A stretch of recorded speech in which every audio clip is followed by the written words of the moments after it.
Hey gang, time for some car vlogging. It's also a dual video. It's also a community chat brought to us by one of my fellow grumpy old friends, Bob of the North. Also, Canadian Bob. Canadian Robert. Sir Robert of the North. How about that one? I like that one better.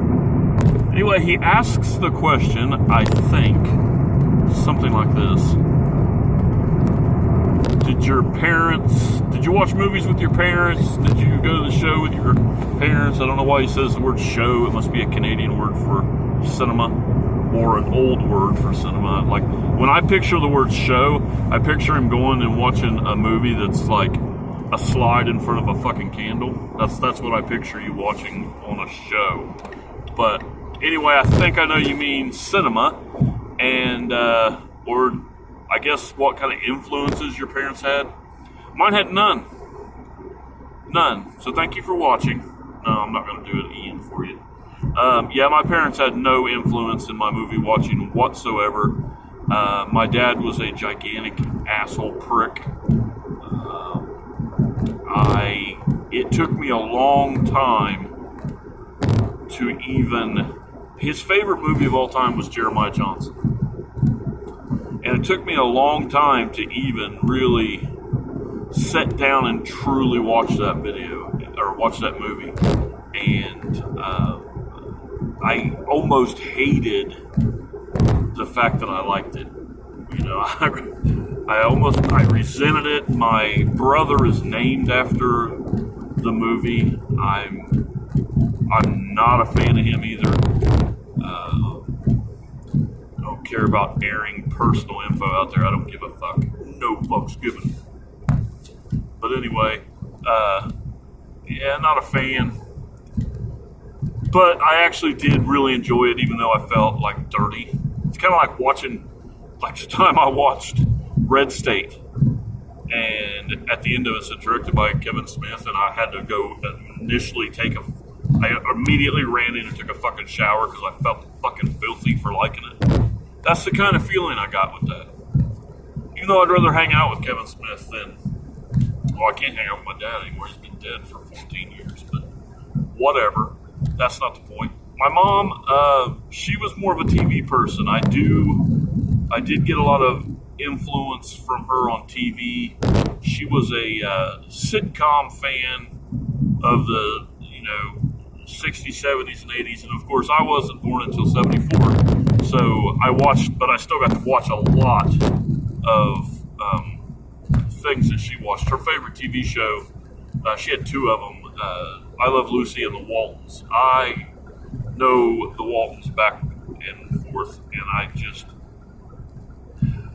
I've never, revisited, but I don't remember, really enjoying it. But when you live in rural Ohio in the 80s and 90s and you get a channel, that's the channel you watch. We literally had a satellite that was 6 foot across in our front yard. This is no shit. And some of you guys probably you may have had this. You would have to go out and physically crank the satellite to the next channel, and somebody would have to be standing inside and say a little more. It would give numbers across the thing. So another little interesting story. I know I'm getting off the beaten path, and I always do, so fuck off. When I first got married to my wife, our backyard, she had already lived in the house, I moved in there. In the backyard, there was a 20-foot metal pole, about maybe 10 inches in diameter, I'd say. At the top of this pole was that kind of satellite, a big 6-foot fucking satellite. And she didn't want... The satellite had never been used since she had lived there. This was way after satellites were used, except for, Dish Network. So I had to lean a ladder up on top of it. At the time, I was working construction, so I had access to a lot of different tools. And I had to take a a torch up there and cut that satellite off the pole, and then slowly cut the pole in 2-3 foot pieces. When I got down to about 8 foot, I was off the ladder, of course, and I was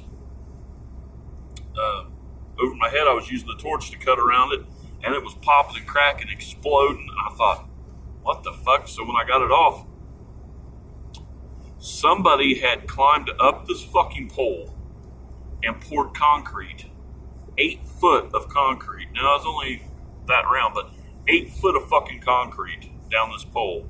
And if you ever have done any kind of work with torches and things like that, concrete explodes when it gets so hot. So I'm sitting there shielding myself, bow, bow, bow, bow, having to take it. So, but that has nothing to do with anything except for a satellite. But like I said, when I was growing up, my mom watched TV shows. We were basically watching whatever we could. Then we, of course, there were VHSs, but my dad couldn't keep a fucking job. He would just quit. I mean, he would have a good job and just quit. He got tired of working, and so we didn't have a lot of stuff. So we were one of the people that, well, there was a lot of people. I mean, they were so expensive. We rented the VCRs. This is even when they had the cords going from the VCR onto the remotes, not even a remote.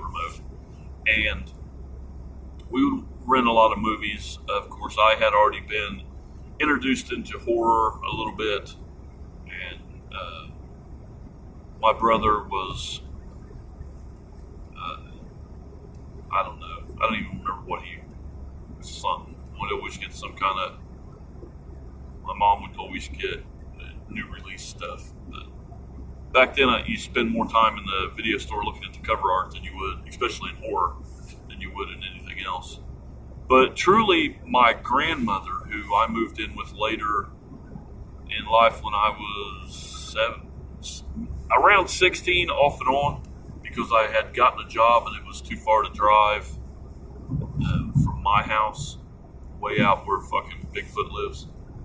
And so I lived with her a lot, and we have always been really, really, really close. And she had a bigger influence on movies. She introduced me to a lot of old movies because, I was a kid. I was 16 or 17, and she would be home for the evening. She worked, and she'd come home. Hey, watch this movie with me tonight. And we would watch old movies that would be on that she would really enjoy. And as I, kind of thought, I did it because I wanted to spend time with her, and she was letting me stay there, and, initially, and then I really enjoyed it. And we watched, I don't know how many episode of Murder, She Wrote. That was her favorite show of all time, or she's still alive, is her favorite show of all time. I love the show. I own all the seasons of it, watch it from time to time. We watched a lot of Andy Griffith. We watched a lot of Mayberry RFD, because at the time it was on all the time. Now you can't find it at all. They've only put one season out on DVD that I'm aware of. I think it's only been one season, but a really good show. But movie-wise, a lot of older movies, that's where I think my love for The Wizard of Oz came from. I think, I'm trying to think, Jimmy Stewart. I think that's where, if I think back, it's these things that are popping in that, that make it where I was introduced to this stuff. And that's what this topic was great. As I sat and thought about it all day. So I was going to film this yesterday, and it was raining so hard on the way home that I wouldn't have been able to really do much. And I'm glad I had an extra day, because it brought back a lot of memories, and I really appreciate that. With my grandma watching all this stuff and figuring out, hey, you know what? I did watch a lot of Jimmy Stewart with my grandma. But that was about it. She would watch horror movies with me, and I thought that was so fucking cool. She actually took me to see Pet Sematary in the theater. She was literally, I think, traumatized after that. she was like hitting me in the back of the head all the way to the car. Why? I mean, the kid did get hit by a semi, but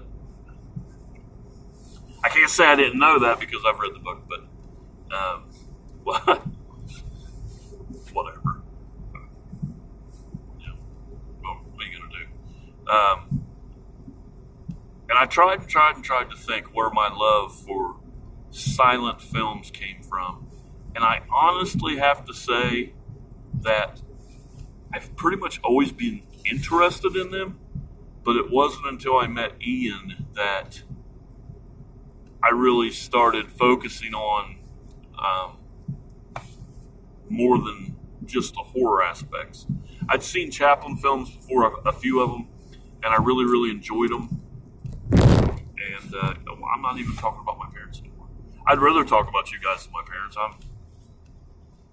It's not the best time to bring up and remember, but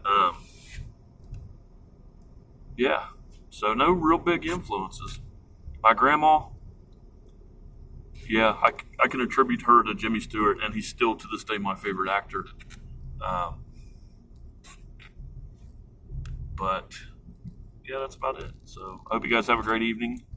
I'm going to go home. I'm going to film my James Bond video for the night. And I'll see you later. No fucks given.